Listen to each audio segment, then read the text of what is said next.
Aujourd'hui, je teste les recettes TikTok les plus tendances de tous les temps. On commence avec ces frites de pastèque, c'est tellement joli. Elle commence par préparer sa sauce au yaourt. Dans un mixeur, elle met du yaourt, des fraises, un peu de miel et mixe le tout. Ça rappelle le smoothie de Hailey Bieber. Maintenant, il faut couper la pastèque en frites ondulées.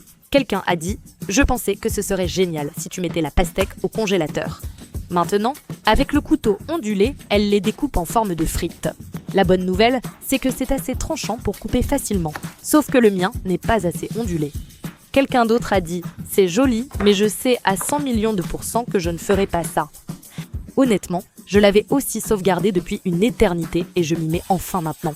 Quelqu'un a dit « Je paierai pour qu'on me fasse ça, c'est la plus grosse frite que j'ai jamais vue. Regardez-moi ça ». J'ai fait une couronne de frites. Maintenant, versons la sauce au yaourt, elle est un peu liquide. Et voici nos frites de pastèque avec la sauce à la fraise, j'adore la pastèque. C'est mon fruit préféré, mais parfois, il est assez fade. Donc si ce yaourt peut rehausser le goût, maintenant je pourrais manger de la pastèque toute l'année. Je reste sceptique, car quelqu'un a affirmé « Les gars, j'ai goûté, et ça a vraiment le goût de frites et de ketchup ». D'une certaine façon, je n'y crois pas. Ça n'a absolument pas le goût de frites et de ketchup, mais ça a clairement rendu ma pastèque plus sucrée. C'est sûr. Ma sauce au yaourt était trop liquide, mais ces frites de pastèque valent quand même un 8 sur 10. Continuez à regarder, car non seulement nous avons les recettes les plus tendances à venir, mais en plus, elles sont réconfortantes. Voici de jolis roulés à la cannelle en forme de citrouille, sans saveur pumpkin spice, mais façonnés comme une vraie citrouille. Cette créatrice a déjà fait ses roulés à la cannelle, mais je dois encore préparer les miens. Étendons la pâte. Je farine rapidement le plan de travail, dépose la pâte à rouler à la cannelle et l'étale. Elle est déjà très moelleuse. Notre pâte est bien étalée. Maintenant, dans un autre bol, je vais préparer la garniture. Je vais écraser ensemble un peu de beurre, de la cassonade et de la cannelle. Après tout, c'est un roulé à la cannelle. Bon, maintenant, étalons tout ça. Je dois m'assurer de bien l'étaler jusqu'au bord parce que c'est la partie la plus importante du roulé à la cannelle. Et maintenant, on roule. Et on y est, presque. Maintenant, je dois le couper en morceaux. Et on veut des morceaux égaux. Donc je vais les marquer. Nous sommes enfin prêtes à préparer ces délicieux roulés à la cannelle et à la citrouille. J'ai une plaque de cuisson et de la ficelle de cuisine. Je vais juste enrouler la ficelle plusieurs fois autour de chaque roulé à la cannelle. Donc, on dirait qu'elle fait 3 tours de ficelle et ensuite, il faut faire un nœud à chaque fois. Ça ne ressemble pas à grand-chose pour l'instant, mais je dois encore les laisser lever. Ensuite, ce sera comme une petite citrouille écrasée. D'accord, pose-le dans le moule. Et je dois finir de travailler sur les autres. Quelqu'un a dit « J'adore comment tout le monde transforme tout en citrouille avec de la ficelle. J'en suis obsédée. » J'adore cette période de l'année. Et maintenant, je dois laisser cela lever et gonfler pendant encore 1 heure. Cette recette très tendance avait l'air délicieuse, même si ça la voulait. Comme c'est à nouveau la saison des soupes, je pense qu'il est temps d'essayer cette soupe à la lasagne. D'accord, il commence par verser un filet d'huile d'olive dans sa casserole. Et une fois que c'est chaud, on va faire revenir des oignons et de l'ail. Une fois cuit, il dit d'ajouter du bœuf haché et de la saucisse italienne. On fait ça, on assaisonne de sel et poivre, puis on verse un pot de notre marinara préférée. Et en ce moment, celle de Trader Joe's est ma préférée. Elle est vraiment délicieuse. On ajoute le pot, du bouillon de poulet, de la crème épaisse, puis on laisse mijoter un moment. Ça a déjà l'air tellement bon. Ça me rappelle plutôt une bisque de tomate avec de la saucisse. Ça a l'air vraiment délicieux et ça sent aussi incroyablement bon. Mais maintenant, il ajoute ses nouilles de lasagne concassées. C'est un peu comme une lasagne déconstruite, mais quelqu'un a dit que c'était le hamburger helper le plus chic qu'il ait jamais vu. Quelqu'un d'autre a dit « J'ai aussi fait une soupe à la lasagne ce soir, mais j'ai utilisé trop de pâtes, donc ça ressemblait plus à un gratin. » Je n'aime pas les gros morceaux dans ma soupe à la lasagne, alors je les coupe. Je doute que ma casserole puisse en contenir plus. Nous allons laisser cuire encore un peu jusqu'à ce que les nouilles à lasagne ramollissent. Et ensuite, nous allons terminer avec un peu de parmesan et de la mozzarella râpée. J'ai vu d'autres versions de cette vidéo avec de la ricotta et du basilic, mais je préfère sans car je n'aime pas trop la ricotta. Ça semble parfait. Il suffit de déchirer quelques feuilles de basilic comme le ferait une mama italienne. Les feuilles de lasagne ont vraiment épaissi la soupe et je pense que j'ai été trop prudente. Je n'ai pas mis assez de feuilles de lasagne, mais il y en a assez pour goûter. Quelqu'un a dit « J'aimerais voler cette marmite de soupe à travers le téléphone ». Qu'en pensez-vous? Ça semble bon, on ne saura qu'en goûtant, comme pour les pommes de terre. Je n'ai jamais détesté un bol de soupe. Étrangement, cela me rappelle beaucoup la soupe à la tomate. Mais comme on a ajouté la viande et les pâtes à lasagne, Ça a vraiment le goût d'une lasagne déconstruite. Je suis époustouflée, je crois m'être brûlé la langue en goûtant. Je le referai sans hésiter et cette soupe à la lasagne mérite un 8 sur 10. La saison effrayante approche et quelle meilleure façon de célébrer que de préparer ces boules de glace à la myrtille. C'est super populaire sur TikTok en ce moment, mais c'est aussi une de ces recettes qui sont toujours très tendance sur Pinterest. Dites-moi si vous voulez que j'explore ça. Mais en gros, elle met simplement une myrtille dans chaque moule à bulles, elle les remplit d'eau, puis elle attend qu'elles se transforment en boules de glace effrayantes. Avant de les congeler, quelqu'un a suggéré d'ajouter un peu de lait pour qu'elles ressemblent davantage à des globes oculaires. Eh bien, j'ai une idée puisque celles-ci sont déjà prêtes. Et si on faisait des boules de glace géantes au lait? Je ne connais pas leur goût en boisson, mais elles sont superbes et environ 4 fois plus grosses qu'une myrtille classique. Ajoutons une touche de lait dans chacune. Selon le type de boisson dans laquelle tu mets ces boules de glace, je ne sais pas quel goût elles auront, mais elles auront l'air super. Remplis-les avec de l'eau jusqu'en haut et on laisse refroidir. Tout le monde est obsédé par les repas riches en protéines sur TikTok. Et c'est la dernière tendance. Le bol de bœuf au miel épicé est riche en protéines. On commence par éplucher et couper les patates douces. Pour clarifier, la patate douce est un glucide, pas riche en protéines. Une fois tranchées, on les coupe en dés. Ensuite, elle met une patate douce sur la plaque et l'assaisonne d'huile, sel et poivre. Elle ajoute aussi un peu de cannelle, disant que cela rehausse la saveur et la douceur de la patate douce. Ça semble étrange, mais après tout, c'est une patate douce. Mélangeons et au four. Passons à la préparation du bœuf pour le bol. Dans une poêle, elle fait d'abord revenir sa viande en la cassant en petits morceaux. Je vais juste ajouter un petit filet d'eau pour que la viande soit un peu plus émiettée. C'est intéressant qu'elle la cuise complètement avant d'ajouter des assaisonnements parce que moi, je les aurais ajoutés à ce moment-là. Quand c'est presque prêt, elle utilise un essuie-tout pour absorber la graisse. Je peux aussi égoutter l'eau restante. J'adore ça. Pour l'assaisonnement, elle met du concentré de tomate, des épices tacos et un peu d'eau. Mais puisqu'il me reste encore un peu d'eau, ça va. Quelqu'un a dit « J'ai fait ça aujourd'hui ». Je mangerai ça tous les jours pour le reste de ma vie. Promesse audacieuse, est-ce vraiment aussi bon? Nous verrons bien. Et maintenant, il est temps d'assembler notre bol. Elle commence par ajouter les patates douces, d'abord dans une section. Un peu de notre bœuf haché. Nous avons une protéine pour que ce soit riche en protéines. Nous allons ajouter du blanc. Mon préféré, on en ajoute juste cette quantité. Elle coupe et tranche l'avocat directement dans le bol. J'aime éplucher le mien d'abord. C'est plus facile à couper. Ce sont les ingrédients principaux, mais quelqu'un a critiqué. Je ne comprends pas pourquoi c'est devenu viral. Ça a l'air plutôt banal. Je pense que c'est assez banal, mais quelqu'un a dit « J'ai ajouté des haricots noirs hier soir pour plus de fibres ». Une autre personne a dit « Des oignons marinés et du fromage râpé améliorent encore ce plat ». Quelqu'un d'autre a dit « Ajouter un œuf au plat dessus, c'est vraiment bon ». Donc en gros, vous pouvez personnaliser les garnitures comme vous le souhaitez. Et j'ai trouvé ce TikTok juste ici où ils ont fini par ajouter une salade de concombres et de tomates. Elle a ajouté oignons marinés, feta, grenades et quelques flocons de piment. Et bien sûr, ça s'appelle un bol de bœuf au miel épicé. Donc j'ai pris ce petit miel épicé, il est trop mignon. Honnêtement, je n'aime pas trop le miel épicé, donc j'en mets juste un peu. Pour le commentaire sur TikTok, on a pris la moyenne des deux. Oh, incroyable. Ça a l'air tellement coloré, beau, délicieux. Voyons si c'est vraiment le cas. Je suis curieuse à propos de cette patate douce à la cannelle. Je suppose que je vais goûter ce fromage blanc avec du miel épicé. Et là, on a un peu de tout dans cette bouchée. La patate douce à la cannelle est vraiment délicieuse. C'est un peu sucré, mais elle a raison. La cannelle fait vraiment ressortir la douceur des patates, mais c'est super bien équilibré avec le bœuf. Et puis j'adore le croquant des tomates, des concombres et de l'avocat. Je n'aime toujours pas le fromage blanc, donc je retirerai sûrement un point, mais je comprends l'engouement. Ce bol de bœuf au miel épicé obtient 9 sur 10. C'est le lendemain et nos boules de glace sont bien congelées. Voyons comment elles ont tourné. Celle-ci, c'est celle qu'on a faite avec un peu de lait et celle-ci, c'est la version normale.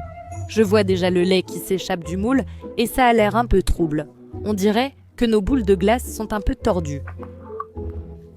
Elles ressemblent un peu à des yeux globuleux, mais avec le lait, on ne les voit pas très bien. Maintenant, si seulement je pouvais le démouler. Pourquoi ai-je encore du mal avec la glace? Sont-elles assez réalistes? Je ne vois même pas. Mais maintenant, voyons à quoi ressemblent les petites. Waouh, je dirais que celles-ci sont bien mieux.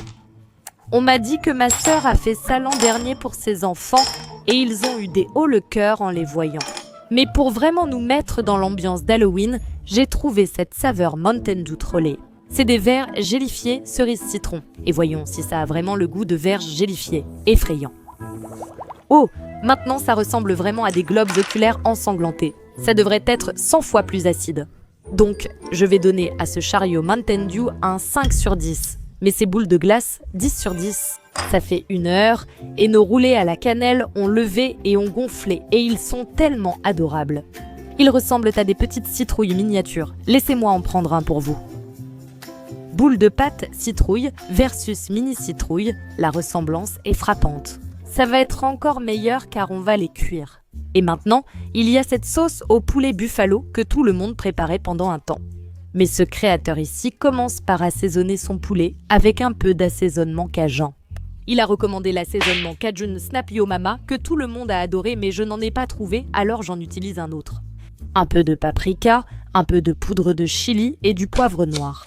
Quelqu'un a dit « La petite chef prépare quelque chose de piquant ». D'ailleurs, si tu es une petite chef avec une recette que tu veux que j'essaie, envoie-moi une vidéo. Je mettrai les infos dans la description ci-dessous. Ta recette pourrait aussi apparaître dans une de mes vidéos. Nous sommes prêtes à cuisiner. Il faut verser un filet d'huile d'olive dans une poêle. Ensuite, nous allons ajouter notre poulet dans la poêle et les faire cuire des deux côtés pendant environ 5 minutes chacun. Ouh, ça a l'air bon. D'accord, notre poulet est prêt. Alors laissez-moi le transférer dans notre plat à gratin. Et à partir de là, la chef dit de l'effilocher en petits morceaux. Du poulet effiloché dans un plat en verre, c'est comme des ongles sur un tableau. Maintenant, place à la sauce buffalo. Il ajoute d'abord un peu de fromage à la crème dans le plat. Ensuite, on ajoute du cheddar râpé, du parmesan, de la sauce buffalo et ranch. D'accord, maintenant on mélange tout. Laisse-moi écraser ce fromage à la crème. Voilà. Ça a déjà l'air super bon, mais il n'a pas encore fini. On va ajouter encore du fromage râpé et du parmesan. Quelqu'un a dit en pleurant « intolérance au lactose ». La quantité de fromage qu'il a mise là-dedans était juste folle. Je ne pense pas supporter ça non plus, mais ça semble vraiment bon. Maintenant, il le met au four pour tout faire fondre et fusionner. Notre sauce au poulet buffalo est prête, il ne reste plus qu'à prendre une chips et tremper. Cette sauce, très viandeuse et crémeuse, a failli casser la chips. Voyons comment notre petite chef s'en est sortie. Quelqu'un a dit « Pourquoi on dirait qu'il cuisine à 2 heures du matin pendant que ses parents dorment? J'ai toujours besoin de manger. » Ça me rappelle un sandwich au poulet façon buffalo. C'est tellement bon. Waouh, il faut commencer à se régaler. Je donne 9 sur 10 à la création de notre chef. Mais si tu ne supportes pas le fromage, j'ai une autre sauce pour toi. Je suis sans doute l'une des dernières à faire cette recette, après avoir vu cette sauce verte déesse virale sur TikTok depuis des années. J'ai enregistré cette recette sans jamais la faire. Aujourd'hui, je me lance. Et accrochez-vous, parce qu'on va faire beaucoup de découpes. On va commencer avec ce chou et elle ne nous donne pas vraiment de recette, mais comme c'est une sauce au chou, je vais faire la recette au feeling.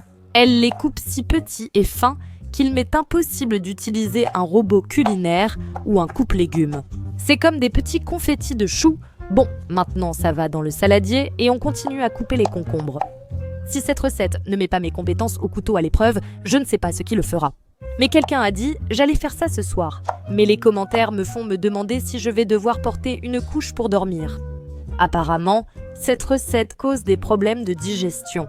Et quelqu'un d'autre a ajouté « J'ai pratiquement mangé tout le bol et j'ai eu le pire mal de ventre de toute ma vie, mais ça en valait la peine.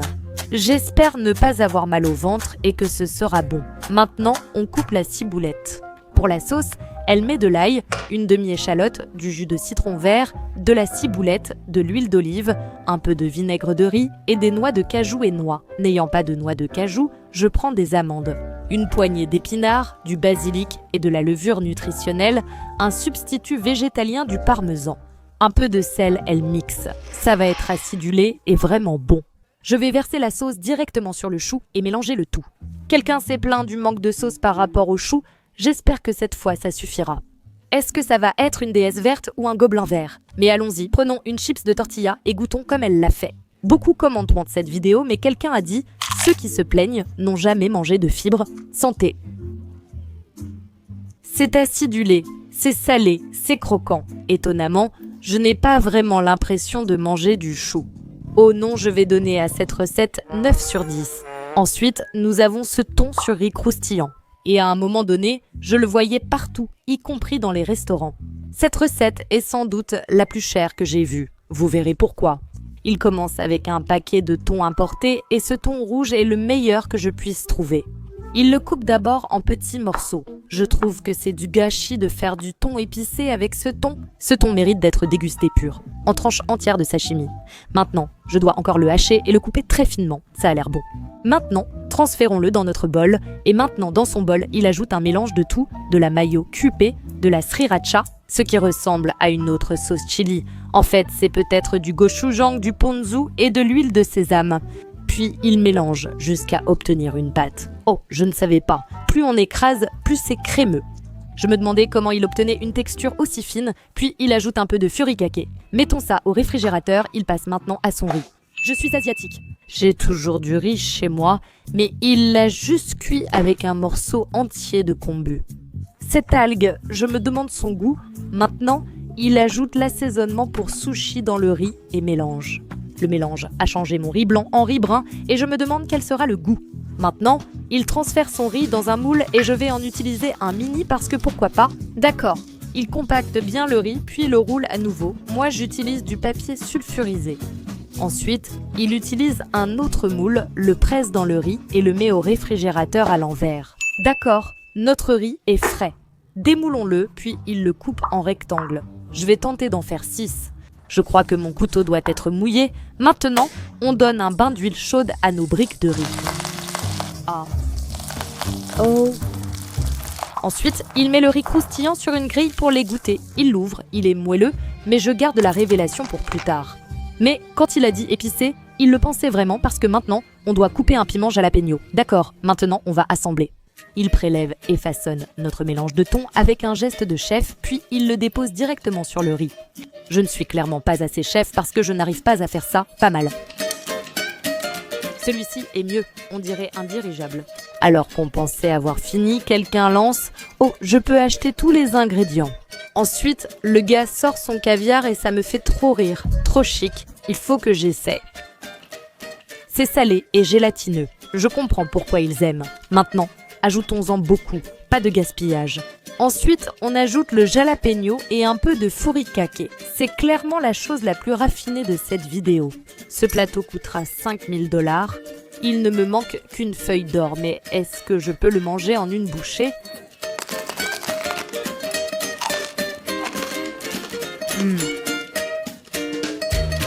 Waouh!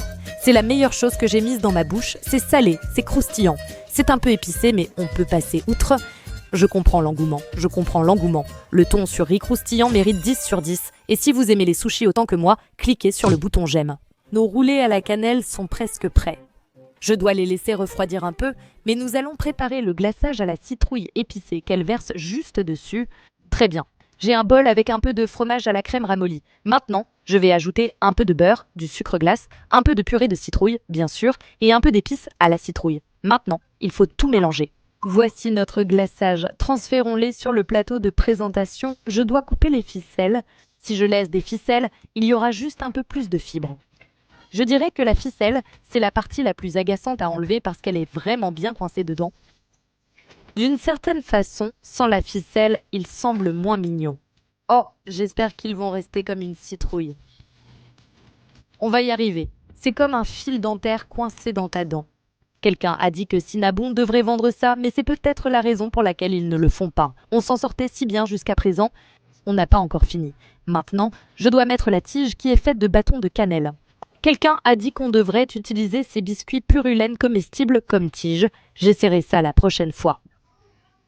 Tout ce qu'il reste à faire, c'est de verser notre glaçage. Et ces roulés à la citrouille et à la cannelle sont peut-être la meilleure chose que j'ai faite cette année. C'est comme un pain à effeuiller.